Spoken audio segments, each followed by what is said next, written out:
जब असुरों का आतंक बढ़ा, जब पृथ्वी माता का अस्तित्व संकट में पड़ा, तब भगवान विष्णु ने लिया अपना तीसरा अवतार वराह रूप, एक दिव्य जंगली सुअर का स्वरूप, और उन्होंने बचाई इस सृष्टि की नींव हमारी पृथ्वी माता। ये कथा मुझे एक ऐसे अवतार से परिचित कराती है जो अपनी विलक्षणता और प्रचंड शक्ति के लिए जाना जाता है। ये कहानी है उस समय की जब धरती का अस्तित्व ही खतरे में था और उसे बचाने के लिए स्वयं भगवान को एक जंगली वराह का रूप धारण करना पड़ा। ये कहानी मुझे सिखाती है कि धर्म और सत्य का आधार कितना भी दबाया जाए, वो हमेशा ऊपर आकर ही रहता है। हिरण्याक्ष का आतंक, पृथ्वी का अपहरण। प्राचीन काल में कश्यप ऋषि और उनकी पत्नी दिति से दो महापराक्रमी असुरों का जन्म हुआ, हिरण्यकशिपु और हिरण्याक्ष। दोनों ही अपनी शक्ति के बल पर तीनों लोकों पर राज करना चाहते थे। इनमें से हिरण्याक्ष अत्यंत बलवान और अहंकारी था। उसने कठोर तपस्या करके ब्रह्मा जी से वरदान प्राप्त किया कि वह किसी भी देव, असुर, यक्ष या मानव से पराजित नहीं होगा। इस वरदान ने उसे लगभग अजेय बना दिया।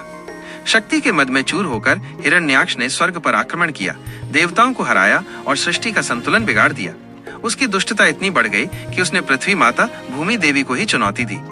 एक दिन अपने अहंकार में उसने पृथ्वी को अपनी भुजाओं में उठा लिया और उसे पाताल लोक के गहरे अथाह समुद्र में ले जाकर छिपा दिया। देवताओं की व्याकुलता और ब्रह्मा की पुकार, पृथ्वी के लुप्त हो जाने से पूरी सृष्टि में हाहाकार मच गया। जीवन का कोई आधार नहीं बचा था। नदियां, पर्वत, वन सब कुछ जल में विलीन हो चुका था। देवता व्याकुल होकर ब्रह्मा जी के पास पहुंचे और उनसे प्रार्थना की।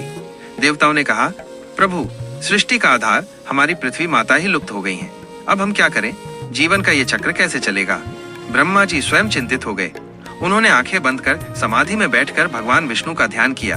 तभी आकाश में एक दिव्य, शांत और गंभीर स्वर गूंजा, भय मत करो देवगण, मैं स्वयं पृथ्वी को पुनः स्थापित करूंगा। जीवन का चक्र फिर से चलेगा। वराह अवतार का प्रकट होना, एक दिव्य गर्जना। जैसे ही ब्रह्मा जी ने यह दिव्य वाणी सुनी, उनके नासिका नाक से एक सूक्ष्म वराह, जंगली सुअर का रूप प्रकट हुआ। वो इतना छोटा था कि किसी को दिखाई भी न देता, लेकिन क्षण भर में ही उस सूक्ष्म रूप ने विराट होना शुरू कर दिया। देखते ही देखते उसका आकार इतना विशाल हो गया कि वो पर्वतों जैसा लगने लगा। उसकी गर्जना से तीनों लोग कांप उठे। उसकी आंखें अग्नि की तरह चमक रही थीं और उसका पूरा शरीर ब्रह्मांड की शक्ति से ओतप्रोत था। देवताओं ने आश्चर्य और भक्ति से सिर झुकाकर प्रणाम किया। उन्होंने कहा, वंदे वराह अवतार, आप ही पृथ्वी का उद्धार करेंगे।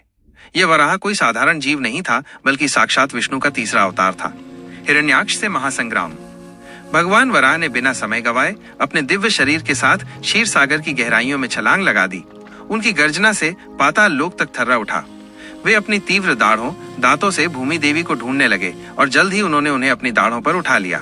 तभी हिरण्याक्ष प्रकट हुआ। उसने वराह अवतार को देखा और क्रोध से भर उठा।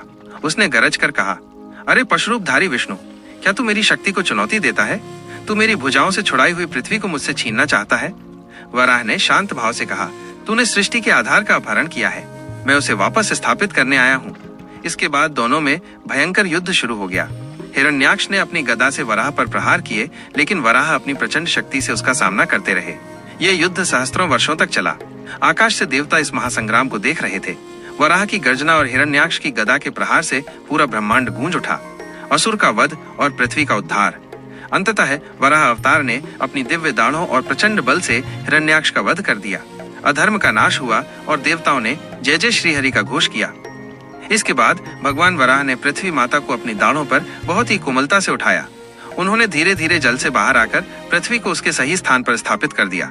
भूमि देवी ने फोल्डेड हैंड से वराह अवतार को प्रणाम किया और कहा, प्रभु, आपने मेरा उद्धार किया। सृष्टि का आधार पुनः स्थापित हो गया। इस प्रकार वराह अवतार ने दिखाया कि जब अधर्म पृथ्वी को डुबोने लगे, तब भगवान स्वयं अवतरित होकर धर्म और सृष्टि की रक्षा करते हैं। वराह अवतार का संदेश। वराह अवतार की कहानी मुझे एक गहरा और महत्वपूर्ण संदेश देती है। ये मुझे सिखाता है कि सत्य और धर्म का आधार चाहे कितना भी दबाया जाए, कितना भी गहरा क्यों न छिपाया जाए, वो कभी नष्ट नहीं हो सकता। भगवान सदैव उसे ऊपर उठाकर संतुलित करते हैं। यह अवतार मुझे यह भी सिखाता है कि जीवन में आने वाले बड़े से बड़े संकट को भी दृढ़ता और साहस से पार किया जा सकता है। अंतिम संदेश। वराह अवतार मुझे ये सिखाता है कि चाहे संकट कितना भी गहरा क्यों न हो, सत्य और धर्म का आधार कभी डूबता नहीं।